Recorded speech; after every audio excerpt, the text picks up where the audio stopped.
Intervención de Estados Unidos en la Primera Guerra Mundial. Causas por las que Estados Unidos ingresó a la Primera Guerra Mundial. La razón por la que Estados Unidos entró en la Primera Guerra Mundial fue porque Alemania intentó incitar una guerra fronteriza entre México y los Estados Unidos, además de que Alemania había hundido previamente un barco donde se encontraban civiles estadounidenses. Intereses económicos. Los intereses económicos de Estados Unidos con los países aliados, especialmente Gran Bretaña y Francia, pesaron en la decisión de entrar en conflicto. Hasta ese momento se habían mantenido los lazos comerciales, dado que Gran Bretaña tenía el control de los mares e impedía el acceso de los buques a Alemania. Pero una vez se comenzaron a dar los ataques con submarinos, las pérdidas económicas fueron incalculables, así como las pérdidas en vidas humanas.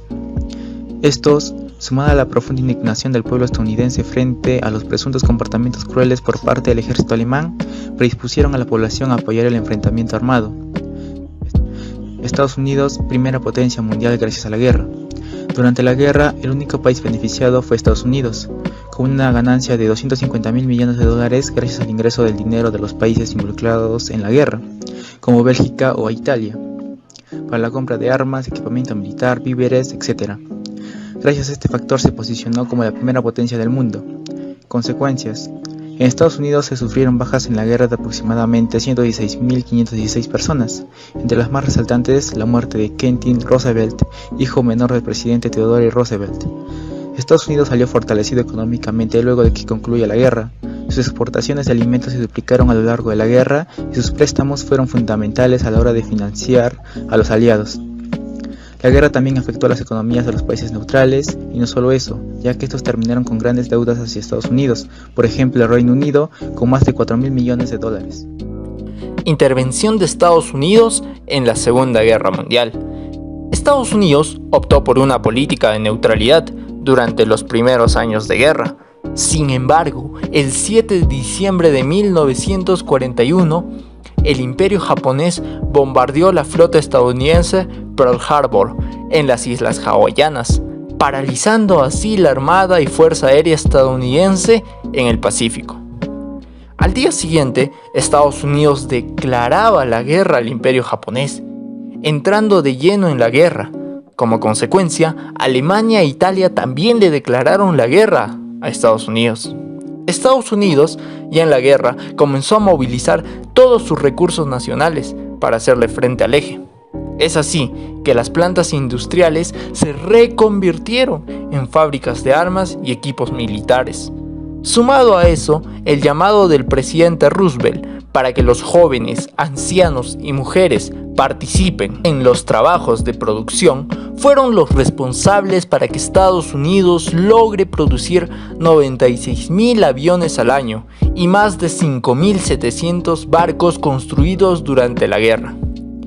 Gracias a estos, los aliados pudieron transportar sus recursos hacia los frentes africanos, europeos y asiáticos. Ya para 1944, Estados Unidos lideraba el mundo en la producción de armas. Curiosamente, Estados Unidos fue el único de los aliados que no fue atacado en tierra. Es decir, las fábricas, los monumentos no sufrieron daños y por ello Estados Unidos no tuvo que disponer de sus recursos nacionales para la reconstrucción de estos. Además, el PBI de los Estados Unidos pasó de $93.000 millones a $228.000 millones entre los años de 1939 a 1945. Al finalizar la guerra, Estados Unidos poseía el 75% de la moneda de oro del mundo. Sumado al acuerdo de Bretton Woods, Estados Unidos se convertía en la potencia dominante de la economía mundial. Había finalizado la Segunda Guerra Mundial, pero surgía la Guerra Fría, que se daba entre Estados Unidos y la Unión Soviética. Para ello, Estados Unidos no quería que el pensamiento comunista se prolifere, pues eso le sería perjudicial para salir vencedor de dicha guerra.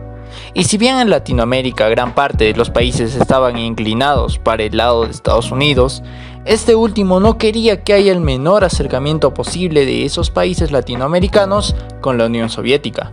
Por ello, Estados Unidos, para tener un mayor vínculo con Latinoamérica, promovió el Tratado Interamericano de Asistencia Recíproca, TIAR, una alianza de carácter defensiva, y con ella, los países signatarios se comprometían a acudir en defensa de otro país miembro si éste era atacado. Gran parte de los países latinoamericanos firmaron este acuerdo. Sin embargo, México, Cuba, Venezuela, Ecuador y Paraguay no lo hicieron. Más allá de ser un tratado que beneficie a varios países en caso de ser atacados, como menciona dicho tratado, fue un tratado para tener más influencia estadounidense dentro de Latinoamérica en tiempos de la Guerra Fría. Y esto último se ve reflejado cuando Argentina acudió a dicho tratado para solicitar ayuda estadounidense en la Guerra de las Malvinas, en la que se enfrentaba contra el Reino Unido. Sin embargo, Estados Unidos hizo de la vista gorda y acató lo que la OTAN establecía, pues también pertenecía a dicho organismo, dejando así que Argentina padezca en dicha guerra.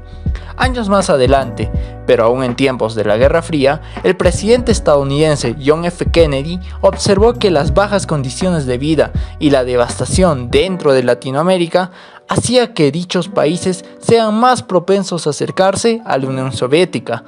Por ello, decide mejorar esas calidades de vida con enormes cantidades de dinero para que se alejen de la Unión Soviética. Así, en el año 1991 se ponía en marcha la Alianza para el Progreso, un programa de desarrollo económico, político y social promovido por Estados Unidos, que hasta su finalización en 1970 inyectaría $20.000 millones en todos los países latinoamericanos. Dichos tratados y alianzas estratégicas, y entre otras más, hechas por Estados Unidos, fueron las que desembocaron finalmente en la disolución de la Unión Soviética al final de la Guerra Fría.